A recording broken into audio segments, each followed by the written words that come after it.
கோவை மாவட்டம் பொள்ளாச்சி அடுத்த கோட்டூரில் தலைமை ஆசிரியர் வீட்டில் 30 சவரன் நகை மற்றும் பணம் திருடப்பட்ட சம்பவம் பரபரப்பை ஏற்படுத்தியுள்ளது. தலைமை ஆசிரியை ஈஸ்வரி குடும்பத்துடன் பழனி மலைக்கு பாத யாத்திரை சென்றிருந்த நிலையில் வீட்டின் கதவு மற்றும் 3 பீரோக்கள் உடைக்கப்பட்டு கொள்ளையடிக்கப்பட்டுள்ளது. பக்கத்து வீட்டாரின் தகவலின் பேரில் வந்த போலீசார் கைரேகை நிபுணர்களுடன் விசாரணை மேற்கொண்டனர். முதல் கட்ட விசாரணையில் 30 சவரன் தங்க நகை மற்றும் 32,000 ரூபாய் பணம் திருடப்பட்டிருப்பது உறுதியானது.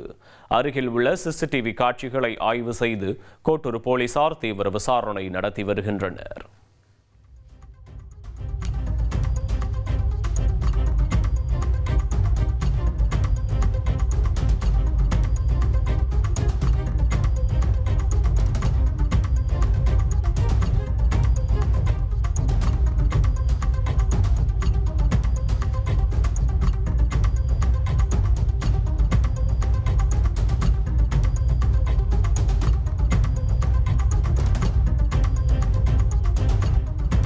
ஒரு கோடியே 28 லட்சம் மனங்களை வென்ற தந்தி டிவி யூடியூப் சேனல். தவிர்க்க முடியாத தம்ப்நெயில், கலக்கலான கான்டென்ட்ஸ். நீங்களும் இந்த குடும்பத்தில் இணைய இப்பவே சப்ஸ்கிரைப் பண்ணுங்க.